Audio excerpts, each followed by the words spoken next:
Hi, John. How are you today? Hey, Elliot, doing well. It's cold here in Northern Virginia, but it was much more colder when I was out with you guys in Milwaukee. And I just noticed some colleagues of mine that live down in the beach in South Carolina had snow last night. So that's an interesting dynamic with climate. Yes, I agree with that. We're getting just a little dusting of snow here, so it's unusual for us in the winter to have the same weather as Hilton had. But Yeah, that's right. Exactly. So we're in a new world, understatement of the year. And I thought it was important we start off before we talk about some of the day-to-day activities from the various agencies and enforcement actions that we reference a few things that have occurred since Monday at noon that are relevant to our community. The first is something that maybe people have forgotten about, the major investigation and conviction of Silk Road from a number of years ago. Silk Road founder Ross Ulbricht, who's been in jail for a whole series of online failure to oversee or stop online drug purchases, money laundering. It was a landmark U.S. prosecution that occurred. He was arrested back in 2013 and sentenced in 2015, accused, among other things, of more than 200 million in illicit trade using Bitcoin that moved drugs, money laundering charges as well. The president has given him an unconditional and complete or full and unconditional pardon.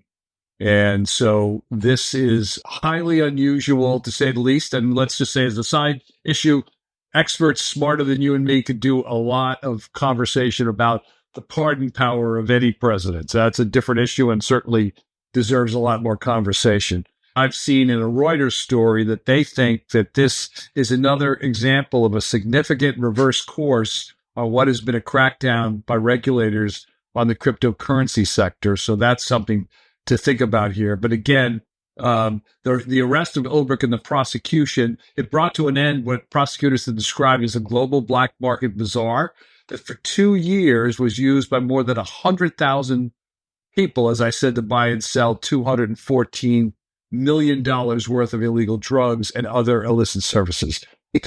A complete pardon. And so he will be, if he hasn't already, be released from prison. So wanted to mention that. And then separately, because it's relevant in terms of national security, elements of domestic terrorism, the other item that I wanted to mention is another thing that President Trump did was pardoned close to, I think the number, I could be wrong by a bit, 1,500 of what they're calling the J6 convicts. Now, this originally was going to be ones that had not committed violent acts.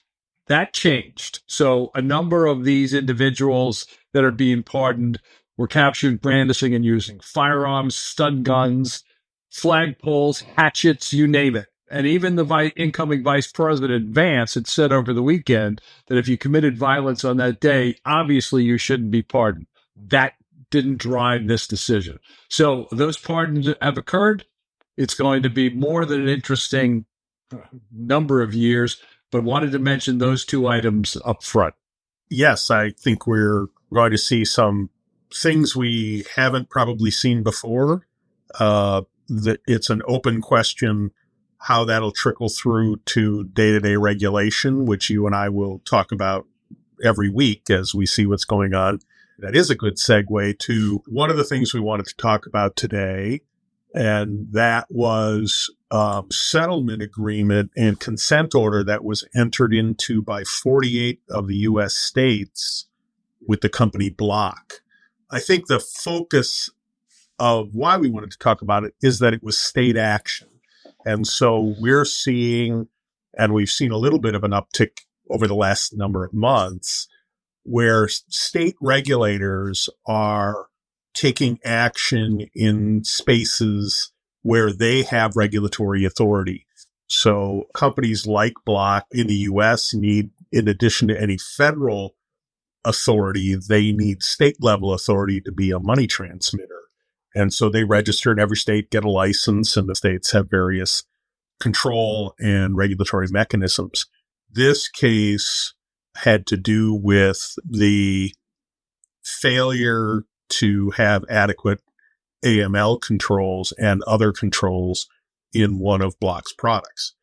The Cash App. The Cash App. Yeah, it's the Cash App product. Not digging into the details, I think the message for our audience is that this was state action. On that same theme, the Department of Financial Services, DFS in New York, late last week issued a memo to all of the virtual currency business entities that it licenses under a specific regulation regarding what they call sentiment-based virtual currencies, which in the popular jargon are meme coins. And the point of the memo was, if you're licensed with us, you have a regulatory regime you have to follow in terms of risks in the products and things like that. And you need to pay attention to the fact that some of these unregulated or non-registered products should not be flowing through your organization. So again, the key point here is state action where state regulations apply, many of which are designed to protect the consumer, reducing the risk of fraud and things like that. So two instances that we happen to see coming into today's recording of state action. Yeah. Another state-related activity has to do, and also a federally supervised institution, Pulaski Savings Bank of Chicago. It's only total deposits of $42.7 million. Was closed by the Illinois Department of Financial and Professional Regulation due to, quote, suspected fraud, unquote. And so there's some information out there. It's a very small institution, but again, because of suspected fraud, they were closed late last week. And more information can be found on that FedFis website. Anything else you want to add to that?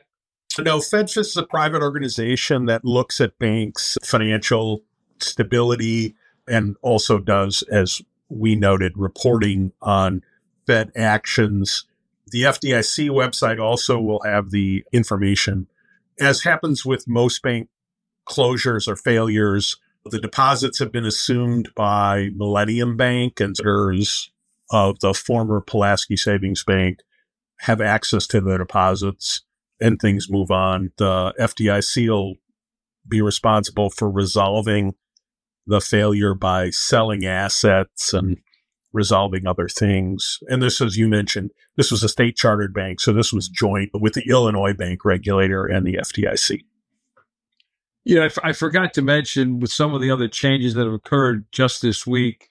Last week, or maybe 2 weeks ago, the Biden administration had taken Cuba off the sanctions list. They're back on. No surprise. Marco Rubio is the Secretary of State. This is something that the incoming administration said they were going to do. And then they have named drug cartel members as foreign terrorist organizations, which is obviously a legal term under U.S. laws and regulations. Completely sure what that does in terms of scope and ability to sanction, that sort of thing. And I think that's something that's going to be worked on. But it was sort of one of the major executive orders that were signed on Monday. There were a bunch of them, and that was one of them. So the cartel members and cartels themselves will be designated as foreign terrorist organizations. So I'll leave that again to experts. What does that mean from a practical standpoint? Yeah, we'll have to see.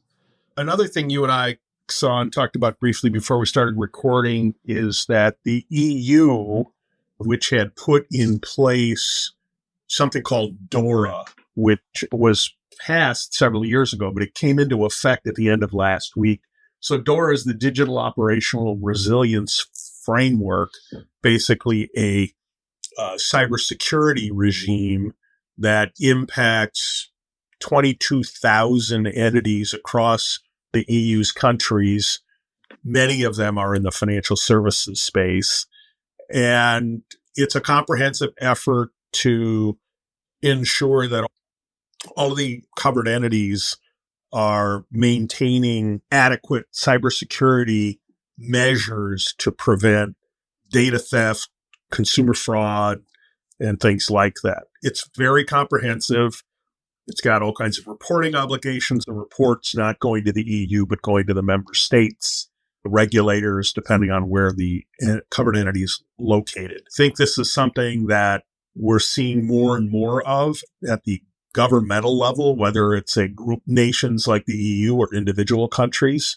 It's something that the US has been moving toward and has parts of, but we'll see whether the EU, being a major trading bloc, influences the importance of this on a global basis. Interesting. I thought Dora was an explorer on PBS, but now we know it's much more important than that. If you put DORA in a search engine, Dora the Explorer comes up first. Exactly. Late last week, OFAC, in conjunction with the Department of Commerce, Bureau of Industry and Security, BIS, issued over $1 million violation for a manufacturer of machine tools for violating Ukraine-Russia-related sanctions. There was 21 apparent violations that occurred between 2019 and March of 22. According to the press release, Haas Automation indirectly supplied what they call computer numerical code machine, 13 orders of spare parts, and 7 authorization codes for machines owned by blocked Russian entities. So more information can be found on the BIS.gov website, as well as on OFAC's website about this violation. And I will just say this, as we said late last year, it's going to be very interesting and telling how sanctions are utilized during the next 4 years. Will there be change in priorities, change in focus, something for all the OFAC and sanctions experts out there that I'm sure will be watching carefully. Indeed. That is what we will do. So by the time people hear this episode, our January webinar on human trafficking will have live streamed. And by the end of next week, the recording will be posted on our website. So if you were not able to enjoy the live stream, we recommend that you take a look at the recording. John, I know you're working on a webinar for February. The topic is corruption. We haven't identified yet, because we'll be talking to the panelists this week and early next, the scope of that. Corruption is such a broad term. One of the 8 priorities, as we always do, we want to give our listeners and our audience some both practical and strategic advice. So we're going to have a former DOJ lawyer, Jonathan Lopez, and then Gary Coleman, who's from Transparency International, who has joined us, as has Jonathan in the past. And so look for that in February. As always, feel free to send us your thoughts and recommendations. What would you like to see us talk about? Certainly, there's so much under the rubric of corruption. There's the Menendez case. There was bribery charges against an Oakland mayor. Certainly a lot of other activity. The Eric Adams situation in New York. We want to give you both some direction, highlight some issues, and give some strategic and practical advice for those of you that have to pay attention to this area, which I would argue we all do if we're part of the AML community. And that'll live stream on February 27th at 1 p.m. Eastern Time. And by the time you hear this episode of This Week in AML, you'll be able to register for that webinar on our website. John, anything else you want to talk about before we go?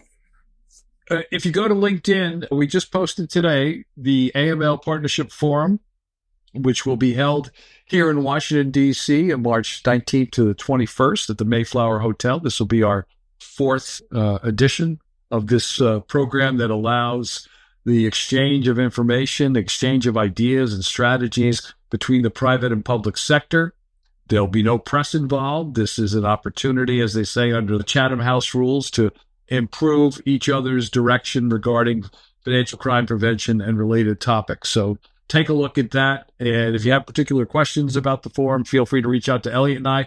This is a 501c3 not-for-profit organization that was created by a number of us 4 years ago, and we're very proud of it, and we'd really like to see you there in Washington in March. Well, John, hopefully the snow in Hilton Head is not heading your way, and you'll have a good rest of the week and a good weekend, and I'll talk to you next week. Take care, Elliot. Stay safe. You too. Bye-bye.